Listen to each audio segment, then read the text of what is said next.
கோழி சுத்தி கூட்டமா இருக்கு. அது நெருப்பு கோழிடா, குளிர் காயறதுக்கு.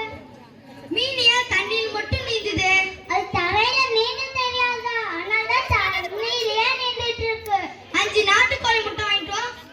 எந்த நாட்டுக்கோழி முட்டைன்னு சொல்லவே இல்லையே.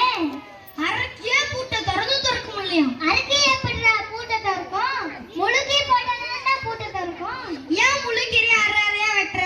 எங்க அம்மா அரைக்கீரை வாங்கிட்டு வர சொன்னாங்க. கரையில போய் பார்த்தா எல்லாம் முழுசு முழுசா இருக்குது. அதனால தான் அரையா வெட்டிட்டு இருக்கேன். எங்க வீட்டு நான் சொல்றதெல்லாம் நடக்கும் தெரியுமா? தெரியுமே.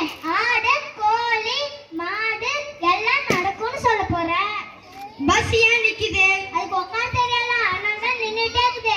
இப்படியே போனா சேலை வருமா? இப்படியே போனா சேலை வரும். கை மடக்கிட்டு போனா சேலை வராது, நீ தான் போகணும். ஏன் இங்க ஃபேன் நிறுத்து. ஃபேன் எப்படி நிறுத்த முடியும்? அது காலை இருந்தா தானே நிறுத்த முடியும். சோறு எங்க விற்கும்? வேற எங்க தொண்டையில விற்கும். ஏன் வடை மெதுவா சாப்பிடுற? மெதுவா தான், அதனால மெதுவா தின்னுட்டு இருக்கேன். இங்க தங்க வீடு கிடைக்குமா? இங்க தங்க வீடு கிடைக்காதுடா, தங்கத்துக்கு தான்டா வீடு கிடைக்கும். முருகிட்ட சொல்லி எனக்கு ஒரு வேலை வாங்கி கொடு. முருங்கிட்ட இருக்கிறது ஒரு வேலை, உனக்கு எப்படி கொடுப்பாரு? சார் எனக்கு டெஸ்ட்ல முட்டை போட்டாரு. சேர் எப்படிடா முட்டை போட்டாரு? கோழி தான்டா முட்டை போடும். கல்லணை கட்டினது யாரு? வேற வேற யாரு? கொத்தனார் தான் கட்டியிருப்பாரு. அந்த கடிகாரத்தை நிறுத்து. அது காலை இருந்தா தானே நிறுத்த முடியும். தண்ணியில கல்ல போட்டா என்னவோ?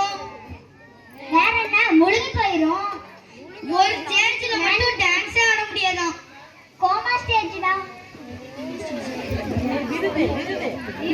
விருது வாங்க நகரம் எது?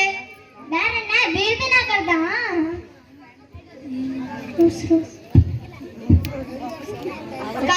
சரியா டைம் கட்டுதான் பாரு. சத்தியமா சொல்றேன்னா அது கட்டாது, நீ தான் போய் பார்க்கணும். கொசு வீட்டுக்கு வரக்கூடாதுன்னா என்ன பண்ணும்?